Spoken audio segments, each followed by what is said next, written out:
माननीय सभापति महोदय, ये जो बजट आया विशेषकर बेरोजगारों की बातों को लेके आया, युवाओं को लेके आया, तो मैं पिछले ये 8-10 सालों से जो युवा हमारा राजस्थान का जो परेशान हो रहा है, विभिन्न भर्तियां जो पहले हो चुकी है, पेंडिंग है, इनके जो वेटिंग लिस्ट है उनको लेके जो परेशान हो रहा है। माननीय सभापति महोदय, नर्सिंग भर्ती 2013 जो पिछली कांग्रेस की सरकार में हुआ था, उस समय से कुछ पद रिक्त हैं, वो लोग लंबे समय से मांग कर रहे हैं, उसको लेके सरकार ने कमेटी गठित की, लेकिन आज तक इसका निर्णय नहीं हुआ है। तो मैं चाहूंगा कि इस साल के अंदर नर्सिंग भर्ती 2013 के जो लड़के मांग कर रहे हैं उन मांग को पूरा किया जाए।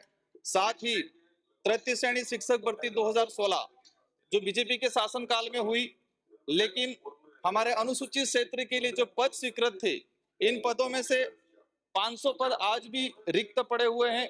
पता नहीं इन पदों का क्या हुआ। तो मैं चाहूंगा कि जो रिक्त पद है उस पे वेटिंग लिस्ट जारी की जाए। माननीय सभापति महोदय, अनुसूचित क्षेत्र के लिए एक पात्रता राज्य के सदन को बार बार अवगत कराना पड़ता है, कई बार मंत्रियों को, सरकार को अवगत कराना पड़ता है कि राजस्थान में एक यूनिट बनी हुई है शेड्यूल एरिया की।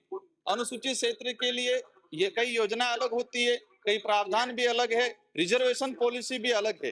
तो अनुसूचित क्षेत्र के लिए अभी राजस्थान में एक पात्रता घोषित किया गया, तो अनुसूचित क्षेत्र के लिए भी 40% ही रखा गया है। तो ये एक समान रखने की वजह से अनुसूचित क्षेत्र की 2 भर्तियों पे भयंकर प्रभाव हुआ है। जैसे कि कंप्यूटर अनुदेशक भर्ती पात्रता 888 पद थे स्वीकृत और 196 पद भरे गए मात्र, मतलब 600 पद आज भी रिक्त हैं। पीटीआई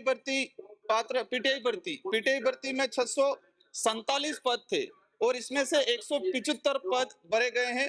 ये 40% की जो बाध्यता होने के कारण कुल ये 1535 जो पद थे, इसमें से 1164 पद आज भी रिक्त हैं। तो हम मांग करेंगे आपके माध्यम से सरकार से कि रिप्ले में अनुसूचित क्षेत्र के लिए जो पात्रता 40 की गई है उसको कम करके जो सारे रिक्त पद हैं उनसे भरा जाए।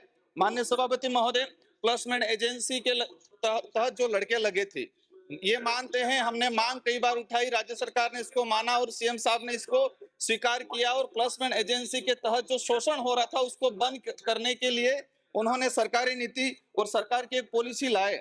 लेकिन इसमें यह किया गया है कि 2021 से पहले जो लगे हुए थे, मैं सदन को अवगत कराना चाहूंगा, इसके बाद ये सरकार 19 में बनी, 2021 के बाद कई लोग जो प्लेसमेंट एजेंसी के थ्रू लगे हैं, तो आज दिनांक तक जो प्लेसमेंट एजेंसी के थ्रू लगे हुए हैं उन सभी को इस पॉलिसी में रखा जाए।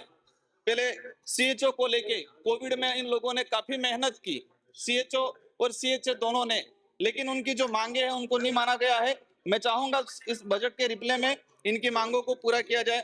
माननीय सभापति महोदय, शिक्षा को लेके काफी कुछ हुआ। इस सरकार में कई स्कूलें क्रमोन्नत हुई, कई स्कूलें नई भी खोली गई, लेकिन आज भी राजस्थान के अंदर और विशेषकर हमारा आदिवासी बाहुल्य क्षेत्र की बात करें तो जो भौतिक सुविधा है, इसके लिए भवन चाहिए, खेल मैदान चाहिए, 4 दीवारें चाहिए, शौचालय चाहिए, लेकिन आज भी हमारे डूंगरपुर जिले के अंदर 70% ऐसे विद्यालय हैं इन भौतिक सुविधाओं से अभावग्रस्त है। तो हम चाहेंगे कि राज्य सरकार इन पे विशेष ध्यान दे। माननीय सभापति महोदय, हमारे कुपोषण को लेके अभी दूध की बात हुई कि हम स्कूलों के अंदर दूध देंगे, अच्छी बात है, लेकिन इससे जो प्रभाव जो पड़ रहा है शिक्षण व्यवस्था पे, जो दुष्प्रभाव पड़ रहा है, इस पे भी ध्यान देना चाहिए। मैं चाहूंगा, क्योंकि पहले भी चीज बता चुके हैं, एक व्यक्ति पोषार पे लगा रहता है, एक कर्मचारी सूचना पे लगा रहता है, अब ये दूध पे फिर एक कर्मचारी कहीं न कहीं व्यस्त होगा।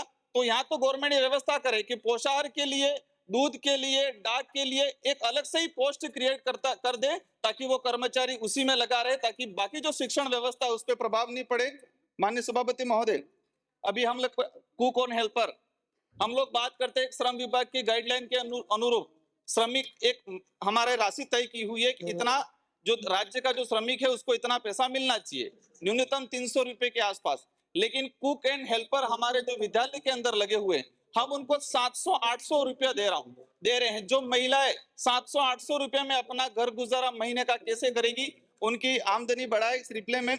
माननीय सभापति महोदय, 5वीं अनुसूची क्षेत्र जो हमारा है उसको लेके अभी बजट का प्रावधान हुआ। हम जब विधायक बने तब से हमने डिमांड की थी कि महाराष्ट्र पैटर्न की तरह राजस्थान पैटर्न लागू किया जाए ट्राइबल क्षेत्र के लिए, और राज्य सरकार ने पिछले बजट में अलग से एसटी एससी बिल लाने की बात की और अलग से राजस्थान पैटर्न लागू किया। उसके तहत 500 करोड़ रुपए का प्रावधान किया। उस बजट को इस बार 1000 करोड़ रुपए का प्रावधान किया। ये स्वागत योग्य है, लेकिन इसकी सही मॉनिटरिंग होनी चाहिए। हमें पिछले जो बजट था 500 करोड़ रुपया, हमारी जानकारी में नहीं है वो बजट आज तक कहाँ यूज हुआ, किसकी अनुशंसा पे यूज होगा, किस क्षेत्र में होगा। हमारा जो सुझाव है कि ये जो ट्राइबल के लिए जो बजट है, एसटी एससी के लिए जो बजट है, उसको विशेषकर शिक्षा और स्वास्थ्य पे इसको यूज किया जाए, ताकि जो एसटी एससी के लोग हैं उनको आगे आने में, मुख्य धारा में आने में मदद मिले।